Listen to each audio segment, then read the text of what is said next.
Hello दोस्तों, मैं खुशबू आपका सबका स्वागत करती हूँ खुशबू कुमारी अम्बाले एक क्लासेस में।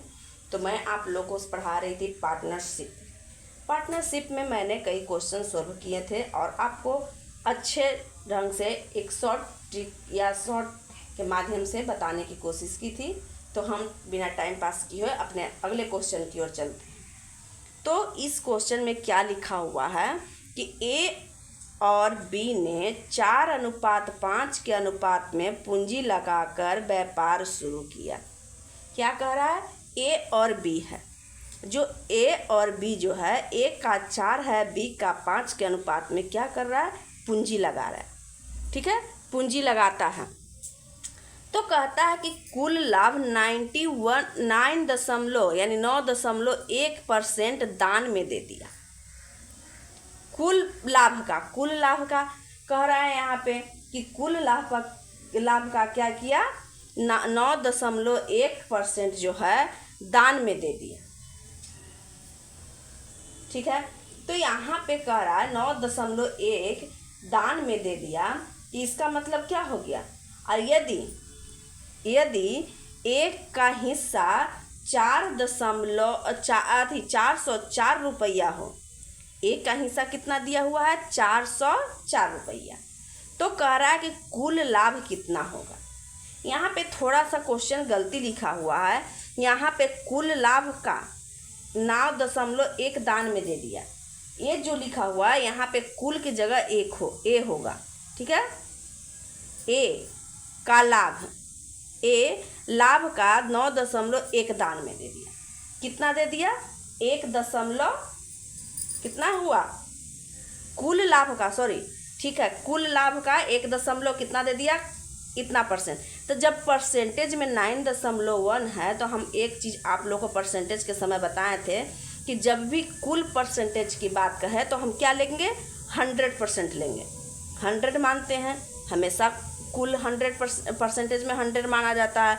और ऐसे कुल मानेंगे तो 1 रुपया मानते हैं कि मान लिया जाए कि 1 रुपया या 1 रुपया है, तो यहाँ 100 है। तो क्या कह रहा है कि कुल लाभ का 9.1% दान में दे दिया। तो कुल लाभ में 9.1% दान में दे दिया। तो उसके पास बचा कितना? तो 10.1 बच गया। उसके पास कितना बच गया? 10.1। ठीक है, अब क्या कह रहा है? कुल लाभ का। तो कुल लाभ के मतलब ये दोनों का योग। ठीक है, ये दोनों का योग। तो यहाँ पे जो है यहाँ पे कितना हो जाएगा? 9 दशमलव घट रहा है ना, तो 90.0 आ जाएगा। ठीक है, 90.10 तो 9.9, सॉरी, यहाँ पे माइनस करने में गलती हो गई थी। 90.9 आ जाएगा। इसको 100 में से 9.1 घटाएंगे तो 90.9 आ जाएगा। अब देखिए यहाँ पे क्या लिखा हुआ है। यहाँ पे है कि कुल लाभ का। तो बताइए, 4 ई है, 5 ई है, तो दोनों जोड़ेंगे तो कुल लाभ में क्या करेंगे? इतना से हम क्या करेंगे? डिवाइड कर देंगे। तो 90.9 अब बटा कुल कितना हो गया? 4, 5, 9। ये दोनों के काट देंगे यानी 101, 10.0। यानी एक का जो कुल एक का लाभ, हम पहले एक का लाभ निकाल रहे हैं, ठीक है।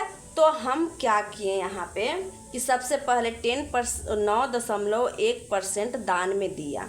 तो हम सबसे पहले उसका घटा दिए कि भाग दान में दिया, तो उसके पास कितना बचा? तो 90.9% उसके पास बचत हुई। तब कह रहा है कि यहाँ पे हम इसका 90.9% बचत हुई, यहाँ पे हुई, दोनों के लिए बचत हुई। तो यहाँ पे हमारा क्वेश्चन, अगर दोनों के लिए अगर हिस्सा, यहाँ पे कुल हिस्सा दिया हुआ रहता तो हम कुल का बराबर इतना बटा इतना, मतलब जितना आया था उतना गुना उतना बराबर जो हिस्सा दिया हुआ रहता था बराबर में कर देते, कुल बराबर कुल कर सकते थे। बट यहाँ पे दिया हुआ है ए का हिस्सा। किसका मान दिया हुआ है? ए का मान दिया हुआ है। तो क्यों ना हम ए का ही मान ज्ञात कर लेते। यहाँ ए के मान ज्ञात करने के लिए सबसे पहले क्या करेंगे? कुल मान मेरा यहाँ 9 है। अब कुल परसेंटेज कितना आ गया, इतना। तो अगर ए गो का मान निकालने के लिए रहेगा तो यहाँ से यहाँ इतना से क्या कर देंगे, डिवाइड कर देंगे, ठीक है। तो ए का मान ज्ञात करने के लिए करा तो ए बराबर कितना हो जाएगा, ए का मान मेरा 4 दिया हुआ है। अब परसेंटेज कितना हो गया, 10.1%। अब परसेंटेज को हटा देंगे तो बटा 100 हो जाएगा परसेंटेज की जगह पर। तो इतना आ गया ए का मान। तो ए बराबर ए बराबर ए, और एक कुल हिस्सा कितना दिया हुआ है, 404 रुपया दिया हुआ है। अब इसको काट दीजिए तो यहाँ पे हो गया 4 दशमलव इतना परसेंटेज हो गया। अब देखिए 4 यहाँ हो जाएगा कितना, यहाँ से इसको काट सकते हैं, यहाँ से डायरेक्ट इसको काट दीजिए। 4 से कट गया कितना, 101 मतलब। इसे इस दशमलव को अगर हटाते हैं तो बटा 10 आ जाएगा। तो 101 से 101 कट गया, यानी 100% यानी एक का मान कितना हो जाएगा, 10 यहाँ गुना हो गया यानी 1000, यानी एक का मान कितना आ गया, 1000 एक का मान आ गया। तो कह रहा है कि कुल लाभ कितना होगा, तो कुल मेरा लाभ कितना है, तो कुल हो गया ए और जो बी मिला के कुल हो जाएगा, यानी 4 + 5 बराबर कितना हो जाएगा, 9x। तो 9 और गुना x का मान कितना आ गया, 1000 बराबर 9000 रुपया, यही आंसर है। ठीक है, यहाँ तक किसी को कोई दिक्कत नहीं हुई होगी, ठीक है ना। तो इस तरह से हम इसको बना सकते हैं। अब चलते हैं हम नेक्स्ट क्वेश्चन की ओर। नेक्स्ट क्वेश्चन क्या करती है, यहाँ लिखा हुआ है कि ए तथा बी ने मिलकर व्यापार शुरू किया, ठीक है, दोनों मिल के व्यापार शुरू करता है। बी जो है ए से 500 रुपया अधिक लगाया। ए से कितना अधिक लगाता है बी, 5,000 रुपया है, 5,000 रुपया क्या करता है, अधिक लगाए। तो कह रहा है कि ए की पूंजी 5 माह तक, ए जो है 5 माह तक पूंजी तथा बी की 1 महीना तक अधिक लगी। यानी ए की जो है 5 महीना तक, अब बी को जो है 1 महीना अधिक, यानी बी ए के अगर 5 महीना है तो बी के 6 महीना तक लगा। इसका अर्थ यही हुआ ना। अब देखिए अब क्या कह रहा है, तो कह रहा है कि कुल लाभ दिया हुआ है कि इतना रुपया हुआ, तो इस लाभ के 1 का भाग बी से 6 रुपया कम हो, 6,000 रुपया कम हो तो प्रत्येक की पूंजी क्या, ठीक है, इस तरह से दिया। यहाँ तक किसी को कोई दिक्कत समझने में क्वेश्चन, तो देखिए हम किस तरह से बनाते हैं। तो सबसे पहले तो हम यहाँ ए लिख देंगे, यहाँ बी लिख देंगे। ई क्या कह रहा है, 5 महीना, 5 माह तक नहीं है, और ई कह रहा है 1 महीना अधिक, यानी 6 माह हो गया अनुपात। यहाँ पे क्यों नहीं 5,000 लिखे, क्योंकि यहाँ पे क्लियर नहीं दिया हुआ कितना। हाँ x मानते तो इसमें x से गुना करते, इसमें x + 5,000 कर सकते हैं। अब देखिए क्या करेंगे, तो यहाँ पे जब दिया हुआ है कि 6,000 रुपया कम हो, कुल कितना लाभ है, 26,000, तो ए और बी का मान कितना दिया हुआ है, 26,000। तो यहाँ से हम यहाँ निकाल सकते हैं, इसको ऐसे निकालिए। यहाँ पे दिया हुआ है कि b + a या a + b कितना दिया हुआ है, 26,000, ठीक है। अब b - a कितना दिया हुआ है, इतना रुपया कम मिलता है, यानी 6,000। इसको समीकरण निकाल देते हैं, तो a से कट जाएगा 2b बराबर कितना आ जाएगा, 1,000, यानी b का मान कितना आ गया, 5,000 आ गया। अब देखिए यहाँ पे क्या कर रहा है,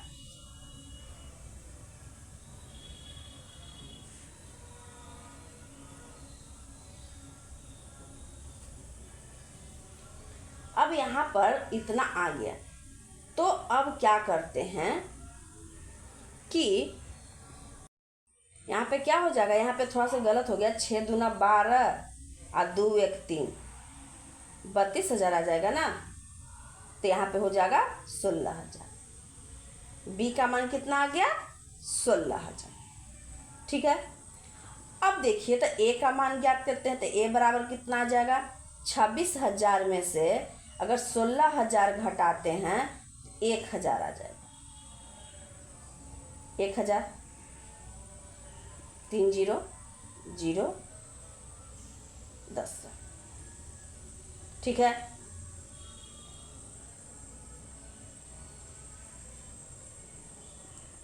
अब देखिए यहाँ तक तो कोई दिक्कत नहीं। तो अब हम क्या करते हैं, इसका ए और बी का मान ज्ञात हो गया। तो अब हम क्या करते हैं, तो यहाँ पे उसी के अनुसार से क्या हुआ, गुना करेंगे। तो 5 गुना, यहाँ 16 हमको लिखना चाहिए था, ए के जगह हमें 16 लिखना चाहिए था। लेकिन हम यहाँ क्या किए, यहाँ पे ए जो है पीछे कर, ए को पीछे, तो यहाँ लिखेंगे बी और ए, ऐसे।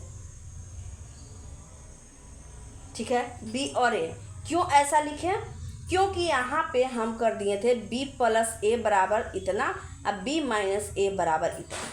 क्योंकि यहाँ पे क्वेश्चन में लिखा हुआ था कि ए का भाग 20 से इतना रुपया कम है, 20 से कम है, तो यानी माइनस में हो जाएगा ए, इसीलिए b और ए इधर से इधर कर दिए।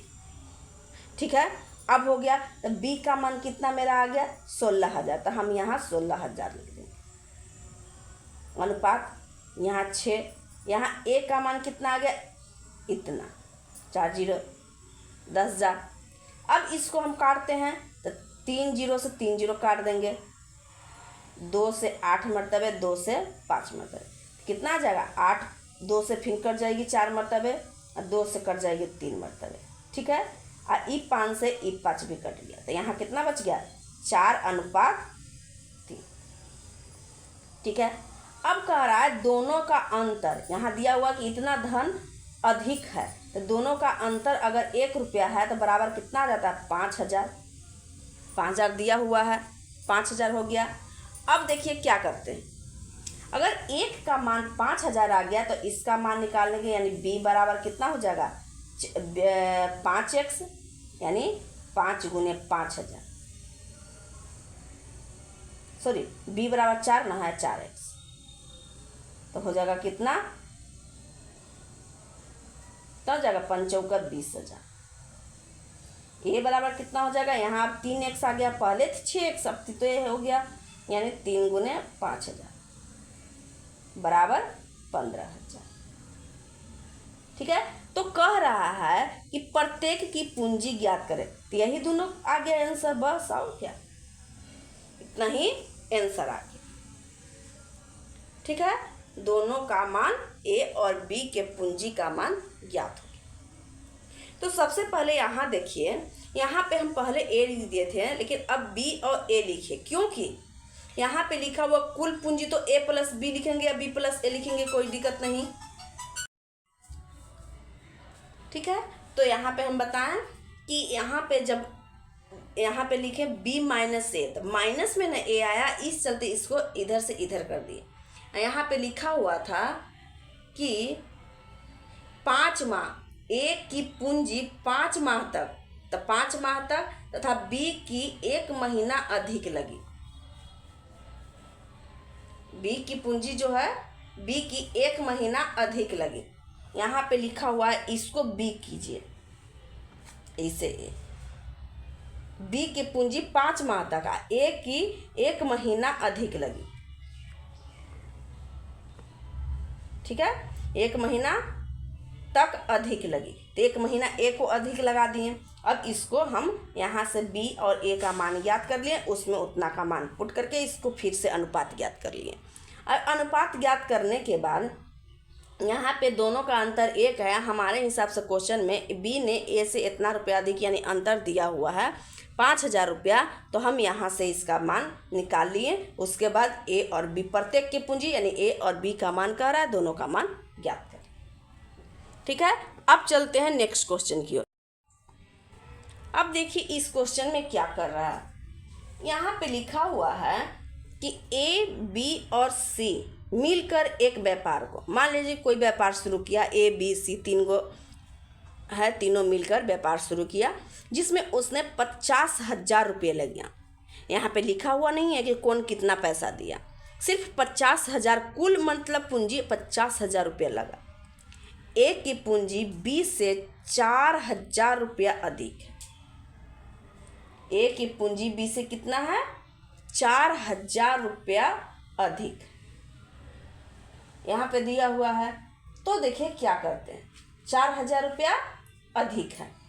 अब देखिए यहाँ लिखा हुआ है तथा ए के बी की पूंजी सी से इतना रुपया अधिक है। सी से कितना है, इतना रुपया अधिक है, दे दिया। तो 35,000 रुपया के लाभ में ए में से ए का लाभ कितना है, 35,000 रुपया का लाभ हुआ। मतलब कुल लाभ जो है कितना, 35,000 रुपया कह रहा है कि कुल लाभ हो गया। ठीक है, 35,000 रुपया के लाभ में से ए का लाभ पूछ रहा है, तो हम कैसे बनाएंगे।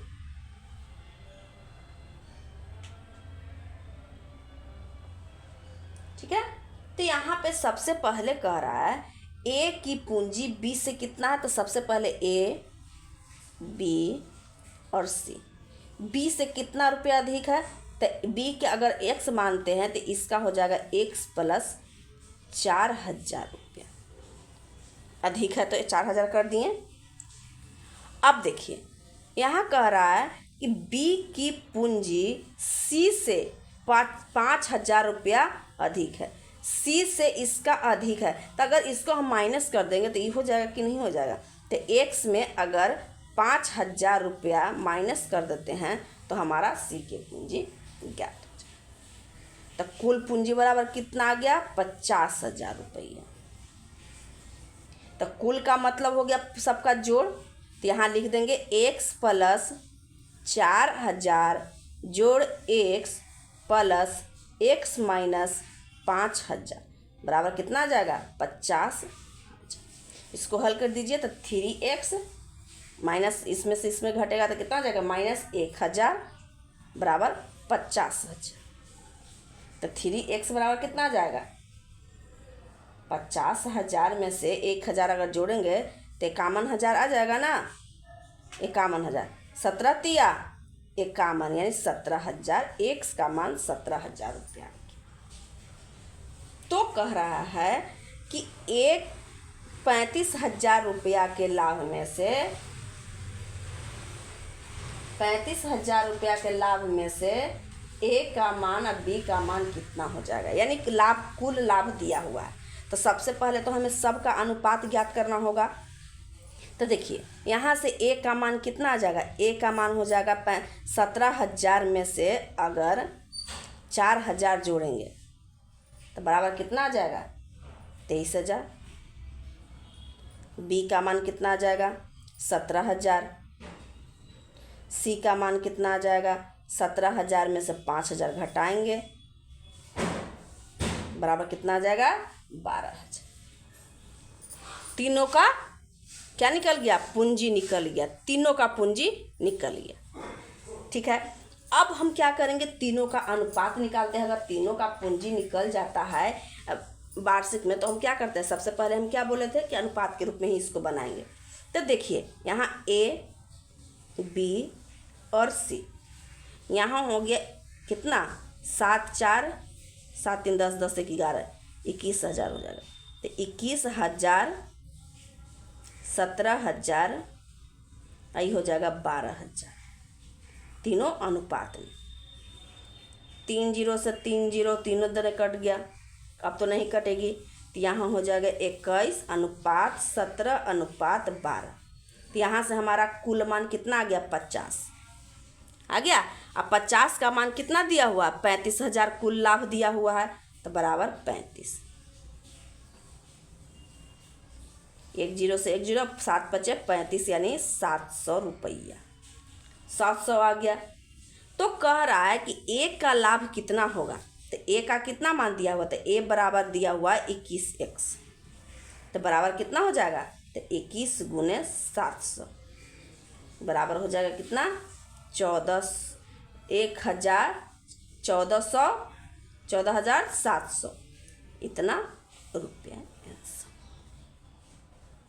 सबसे पहले तो यहाँ पे कुल पूंजी नहीं दिया हुआ था कि कितना, कुल पूंजी दे दिया था बट यहाँ नहीं दिया हुआ था कि एक कितना पूंजी ला भी, तो हम इसीलिए यहाँ पे लिख दिए कि यहाँ पे अनुपात के रूप में दिया होता है कि ये इतना अधिक है, ये इतना कम है, तो इसीलिए हम यहाँ पे पहले इसका मान ज्ञात करके एक्स पूंजी ज्ञात कर लिए कि कौन बराबर कितना कितना पूंजी सब लगा रहा था। पता नहीं था कि वो कुल पूंजी दे दिया, लेकिन ये नहीं मालूम थी कि ए कितना दे रहा है, बी कितना दे रहा है, सी कितना दे रहा है पूंजी। तो हम इसीलिए मेन मूलधन निकालें कि बराबर बराबर कितना दे रहा है, तो 17,000 दे रहा था, जिसमें ए का मान निकल गया, बी का मान निकल गया, सी का पूंजी भी निकल गया। एक ए जो है 21,000 दे रहा था, बी जो है 17,000 दे रहा था, सी 12,000 दे रहा था पूंजी। अब कुल लाभ दिया हुआ था, तो हम इससे अनुपात के रूप में निकाल के एक्स का मान निकाल दिया, फिर ए के मान को ज्ञात कर। ठीक है, यहाँ तक समझ में आ गई होगी, किसी को कोई दिक्कत नहीं हुई होगी। अब चलते हैं नेक्स्ट क्वेश्चन की ओर। नेक्स्ट क्वेश्चन में दिया हुआ है कि ए बी सी तीनों एक साथ मिलकर एक व्यापार की शुरुआत करते हैं। यहाँ भी वही काम दिया हुआ है, ए बी सी तीनों मिलकर क्या करता है, शुरुआत कर रहा है। इनके द्वारा लगाए गए धन, यानी धन के मतलब पूंजी का अनुपात दिया हुआ है और इनके लाभ भी दिया हुआ है। यहाँ पे लाभ अनुपात में दे दिया, पहले यहाँ रुपया में देता था लेकिन अब अनुपात में दे दिया। तो कह रहा है तो बताइए लगाया गया समय का अनुपात, समय यहाँ पूछ दिया, लाभ का भी अनुपात में दे दिया, समय पूंजी भी अनुपात में है, तो मूलधन समय का भी अनुपात पूछ रहा है। तो हम कैसे बनाएंगे, ठीक है। तो कुछ नहीं, यहाँ पे एक फॉर्मूला है कि समय बराबर हो जाता है लाभ बटा कीमत या पूंजी, ठीक है। तो हमारा धन कितना है, तो यहाँ धन हो जाएगा, धन बराबर ए बी सी कितना है, 8:6:3। लाभ कितना दिया हुआ है, लाभ कितना दिया हुआ है, 5:8:4 ये दिया हुआ है। तो कह रहा है कि समय ज्ञात कीजिए, समय ज्ञात कीजिए, समय का अनुपात। तो हम बताइए समय का अनुपात हम क्या बताएं, लाभ बटा पूंजी। तो लाभ ऊपर है तो लाभ ऊपर लिख देंगे, पूंजी नीचे है तो पूंजी नीचे लिख देंगे, कितना अनुपात यहाँ हो जाएगा समय। यहाँ भी वही करेंगे, लाभ ऊपर है तो लाभ ऊपर, पूंजी नीचे तो पूंजी नीचे, लाभ ऊपर तो लाभ ऊपर, पूंजी नीचे तो पूंजी नीचे। इसको अनुपात में काट दीजिए। अगर इसको अनुपात में काटने के लिए क्या करते हैं, नीचे वाले को एलसीएम लेते हैं, तो यहाँ हो जाएगा 24 अनुपात 8/6 गुने 24 अनुपात 4/3 गुना 24। यहाँ से यहाँ कट गया 8 मरतबे, यहाँ से यहाँ कट गया 6 चौको 24, यहाँ से यहाँ कट गया 3, बचती आई 15 अनुपात 32 अनुपात 8 चौका 32 8 चौका 32, यानी इतना अनुपात के रूप में, यानी समय का अनुपात जो है 15:32:32 आ गया। ठीक है, कितना आ गया, 15:32:32, ठीक है ना। तो यहाँ पे आ गया 15:32:32, यानी इस फॉर्मूले को ध्यान दीजिएगा कि क्या लिखा हुआ है। तो समय बराबर हो जाता है लाभ बटा पूंजी या धन जो दिया हुआ हो। पूंजी दिया हुआ था, बटा में कर दिए, एलसीएम निकाल अति अनुपात में निकालने के जब बट्टा में है तो एलसीएम लेकर उसको काट दिए और उसका अनुपात निकाल दिए। आई होप कि आप सबको समझ में आया होगा इतना तक अच्छे से। तो फिर हम नेक्स्ट क्लास में मिलते हैं और नेक्स्ट टॉपिक या नेक्स्ट चैप्टर की ओर चलेंगे। नेक्स्ट चैप्टर की ओर ये तो पूंजी आज साझेदारी यानी पार्टनरशिप ख़त्म हो चुकी है। तो मैं आप लोग को नेक्स्ट क्लास में मैं आप लोग को बताऊंगी नेक्स्ट। तो आज के लिए इतना ही, फिर मिलते हैं। जय हिंद, थैंक यू।